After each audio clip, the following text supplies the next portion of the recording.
తెలంగాణకు వరద సహాయం విషయంలో కేంద్రం తక్కువ చేసిందా?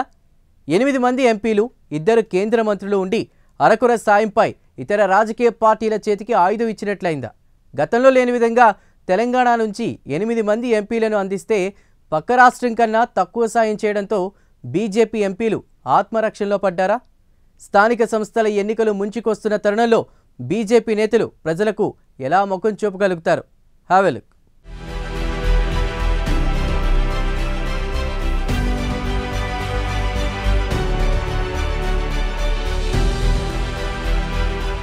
వరద ప్రభావిత రాష్ట్రాలకు విడుదల చేసిన నిధుల్లో తెలంగాణకు అన్యాయం జరిగిందని బీజేపీయేతర పార్టీలు బీజేపీపై విరుచుకుపడ్డాయి.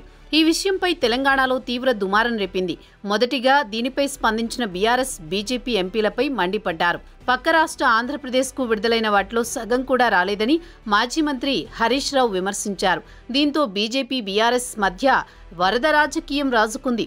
మరోవైపు వరద సాయంపై ప్రశంసలు కురిపించారు. ప్రధానమంత్రి నరేంద్ర మోదీకి ధన్యవాదాలు చెప్పారు కేంద్ర మంత్రులు బండి సంజయ్, కిషన్ రెడ్డి. దీంతో దీనిపై ఇంకా వాడివేడి విమర్శలు చోటు చేసుకున్నాయి.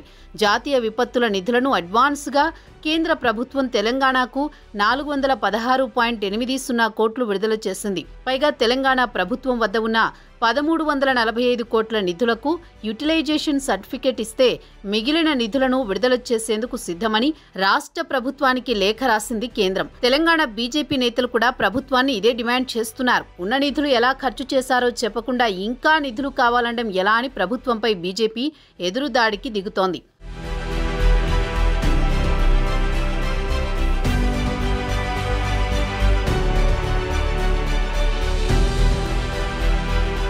తెలంగాణకు ఇటీవల విడుదలైన నిధులు చూస్తే పక్క రాష్ట్రం ఏపీలో సగం కూడా రాలేదు.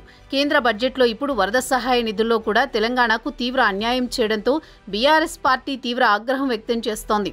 రాష్ట్రానికి చెందిన 2 కేంద్ర మంత్రులపై ఆగ్రహం వ్యక్తం చేశారు హరీష్ రావు. తెలంగాణ బీజేపీకి 8 ఎంపీ సీట్లు ఇస్తే రాష్ట్రానికి ఒరిగిందేమిటి? కేంద్ర బడ్జెట్ కేటాయింపుల్లో తెలంగాణకు గుండు 0. ప్రత్యేక గ్రాంట్లలోనూ తెలంగాణకు మొండి చెయ్యి చూపారు.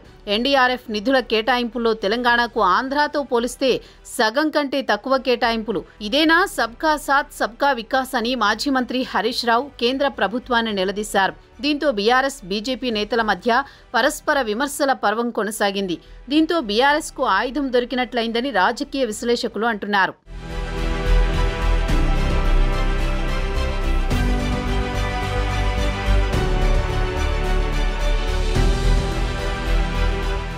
మరోవైపు కాంగ్రెస్ పార్టీ కూడా రాబోయే రోజుల్లో బీజేపీ ఎంపీలను టార్గెట్ చేయడానికి ఈ అంశాన్ని ఒక ఆయుధంగా మలుచుకోనున్నారు. వచ్చే అసెంబ్లీ సమావేశాల్లో ఇదే అంశాన్ని కాంగ్రెస్, బీఆర్ఎస్, మజ్లీస్ ఎమ్మెల్యేలు ప్రస్తావించే అవకాశం ఉందని విశ్లేషకులు చెబుతున్నారు. రాష్ట్ర ప్రభుత్వంపై పదే పదే విమర్శలు చేస్తున్న బీజేపీ ఎమ్మెల్యేలను ధీటుగా ఎదుర్కొనేందుకు కాంగ్రెస్ నేతలు దీన్ని అస్త్రంగా వినియోగించుకోనున్నారు. తాము అడిగింది 1000 కోట్లు అడిగితే 400 కోట్లు ఇచ్చి చేతులు దులుపుకున్నారని కాంగ్రెస్ అంటోంది. ఈ సందర్భంగా రాజకీయాలతో సంబంధం లేకుండా రాష్ట్ర, కేంద్ర ప్రభుత్వాల మధ్య సత్సంబంధాలు ఉండాలని తాము కోరుకుంటున్నామని, దానికి తగినట్లుగానే వ్యవహరిస్తున్నామని సీఎం రేవంత్ రెడ్డి చెప్పడం విశేషం. బీజేపీ, దాని మిత్రపక్షాలు అధికారంలో ఉన్న రాష్ట్రాలకు ఒక రకంగా, ప్రతిపక్షాలు అధికారంలో ఉన్న రాష్ట్రాలకు మరో రకంగా సాయం చేయడంపై కాంగ్రెస్ మండిపడుతోంది. ఆర్థిక సాయం విషయంలో కేంద్రం ప్రతిపక్ష రాష్ట్రాలపై సవతి ప్రేమ చూపిస్తోందని కాంగ్రెస్ నేతలు విమర్శిస్తున్నారు.